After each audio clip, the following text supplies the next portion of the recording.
Hey, let's read, because reading makes difference. I'll be talking about books I've read and left huge impact on me. And I'm also going to read little something from each book I mention. Some books made me feel, some made me think, and some literally changed me, therefore changed the course of my life.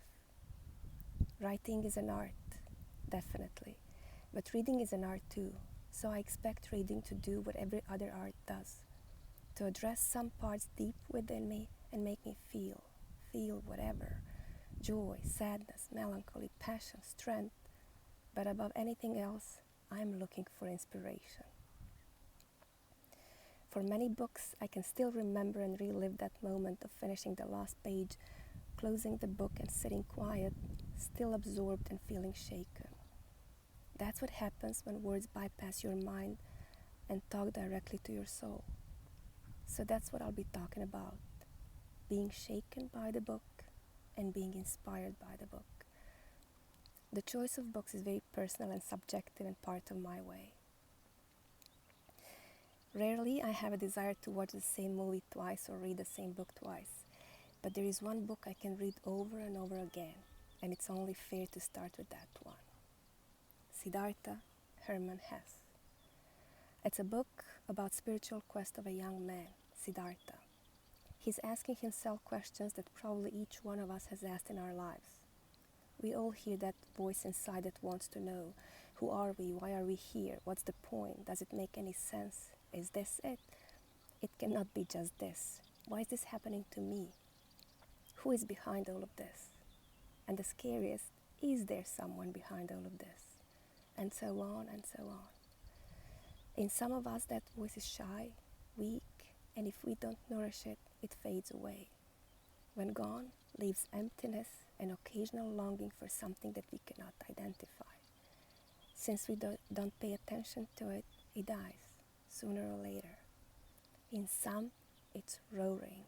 It cannot be shut no matter what you do. You try different things. Run, learn, travel, eat, drink, have sex, go bungee jumping, rock climbing, make money, have a baby, have more babies, but you can't make it go away. It's there, demanding an action that will provide an answer. Siddhartha's inner voice is unstoppable, wouldn't accept anything else but the final answer. So he goes heavy on his mind and body. He needs to know. Otherwise, nothing he ever does will make him stop being restless. He tries learning from holy scripts, asceticism, self-deprivation. Learn something from that, but not everything. When that failed, he indulges himself in worldly pleasures. Learn something from that too, but not what he needed to learn. Living his life as most people do, unconsciously, almost costs him losing his inner voice.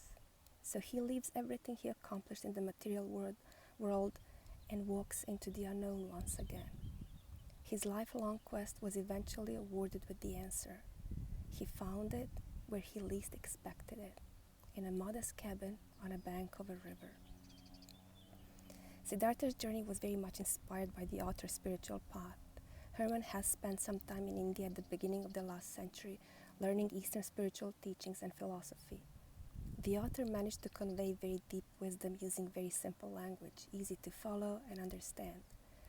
Besides the ultimate question, he talks about love, sexuality, friendship, parenthood, virtues, weaknesses, faith, beliefs. There is one chapter in this book that gives me chills every time I read it. It's when Siddhartha meets Buddha, the enlightened one. Siddhartha recognized him immediately as truth, as love, as divine, but still doesn't want to become one of Buddha's disciples. I'm going to read Siddhartha's explanation on why not. Quote, "I wish that you, O exalted one, would not be angry with me," said the young man. "I have not spoken to you like this to argue with you, to argue about words.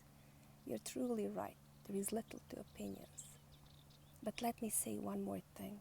I have not doubted in you for a single moment.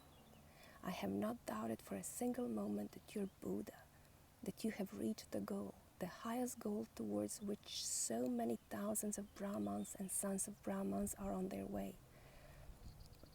You have found salvation from death. It has come to you in the course of your own search, your own path, through thoughts, through meditation, through realizations, through enlightenment. It has not come to you by means of teachings.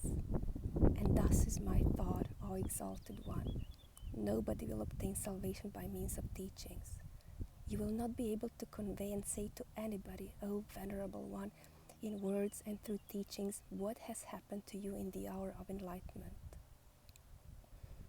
The teachings of the enlightened Buddha contain much. It teaches many to live righteously, to avoid evil.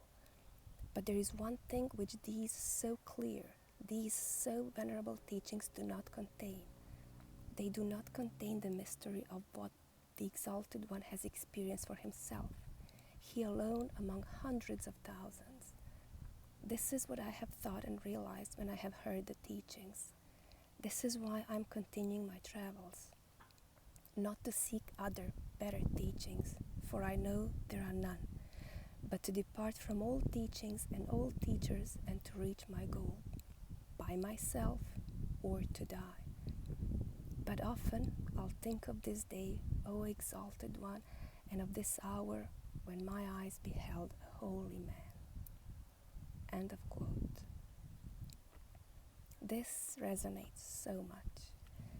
It's one thing to understand something on an intellectual level, and it's completely different to feel it, to have an experience of it. People can tell you, you can read, you can agree, but you still don't know. Someone can show you direction, point to the door you have to go through. If you're very lucky, someone might even open that door for you, but it's still nothing. You have to walk the walk. You have to take that leap of faith and jump into the unknown. It's something everybody can do, yet somehow only braves do. It's a lonely road.